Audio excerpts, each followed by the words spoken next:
இயேசுவில் பிரியமானவர்களே, உங்கள் அனைவருக்கும் இயேசுவின் நாமத்தில் வாழ்த்துக்களும் வணக்கங்களும்.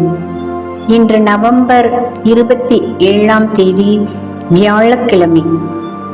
இன்றைய முதல் வாசகமானது தானியேல் புத்தகம் 6ஆம் அதிகாரம் 11 27 வரை உள்ள இறை சொற்றொடர்கள் நமக்கு தரப்பட்டுள்ளது.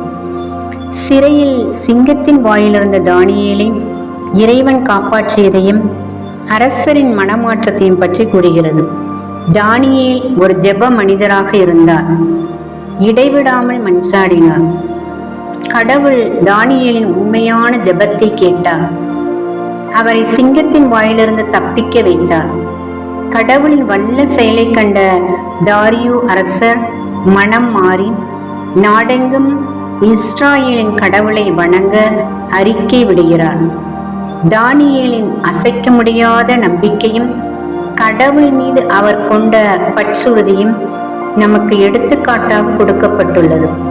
அதனால் தான் சாவின் விளிம்பிலும் எந்த தீங்கும் அவரை தீண்டவில்லை.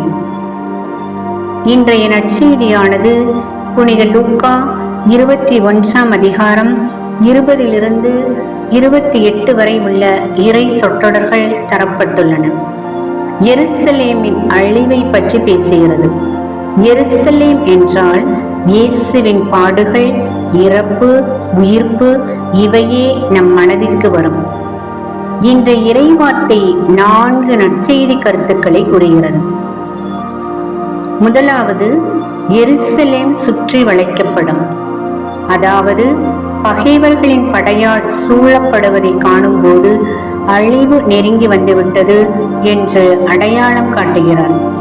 பகைவர்கள் என்பது நமது தனிப்பட்ட வாழ்வில் நமக்கு ஏற்படக்கூடிய பொறாமை, போட்டி மனப்பான்மை, தீய எண்ணம் போன்ற செயல்பாடுகளால் நாம் சாத்தானின் கோட்டைக்குள் நுழைக்கப்படுகின்றோம். இத்தகைய சூழ்நிலைகளில் விழிப்புணர்வு உடையவர்களாக இருந்து நமது வாழ்வை மாற்றிக்கொள்ள வேண்டும். இரண்டாவதாக, தப்பித்து ஓடுதல். அதாவது யூதேயாவில் உள்ளவர்கள் மலைகளுக்கு ஓடவும், நகரில் இருப்பவர்கள் வெளியேறவும், வெளியிலிருந்து யாரும் உள்ளே வரக்கூடாது என்ற இறைவசனம் கூறுவது நமது தனிப்பட்ட வாழ்வில் ஒப்பிட்டு பார்க்கும்போது தீமைகள் நமது மனதை கெடுக்கும் போது நாம் தப்பித்து ஓட வேண்டும். அழகையின் செயல்பாடுகள் நம் மனத்திற்குள் தோன்றும் போது நாம் தப்பித்து ஓட வேண்டும். குழும வாழ்வில் பிளவுகளை ஏற்படுத்தும் தருணங்களில் நாம் பிளவுக்கு காரணமான செயல்பாடுகளிலிருந்து தப்பித்து ஓட வேண்டும் என்பதை நமது வாழ்வோடு ஒப்பிட்டு பார்க்கலாம். மூன்றாவதாக, பழி வாங்கும் நாட்கள். அதாவது பழி வாங்கும் நாட்கள் என்று இயேசு குறிப்பிடுகிறார். கர்ப்பிணி பெண்களும் பாலூட்டும் தாய்மார்களும் படும் வேதனையை அவர் விவரிக்கிறார். நம்முடைய வாழ்வில் நமக்கு எதிர்மறையான எண்ணம் ஏற்படும் போது கர்ப்பிணி பெண்களை போன்று அந்த தவிப்பான இக்கட்டான நிலை ஏற்படும் என்பதை இந்த நாட்களில் வலியுறுத்துகிறார். நான்காவதாக, துன்பத்தின் மத்தியில் உற்சாகம். அதாவது அடையாளங்கள் தோன்றும் போது நிமிர்ந்து நின்று உங்கள் தலைகளை உயர்த்துங்கள். விசுவாசிகளுக்கு முடிவு காலத்தில் குழப்பமும் துன்பமும் பயத்தை அல்ல, நம்பிக்கையே தர வேண்டும். ஏனெனில் அது அவர்களின் மீட்பு நெருங்கி வருகிறது என்பதை குறிப்பிடுகிறார்.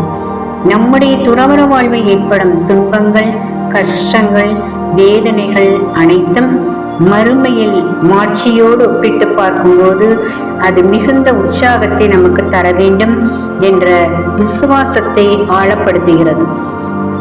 ஜெபிப்போம். இயற்கையாய் வருகின்ற இடர்களை மனிதரின் பாவங்களுக்கு தண்டனையாக நாம் கருத தேவையில்லை.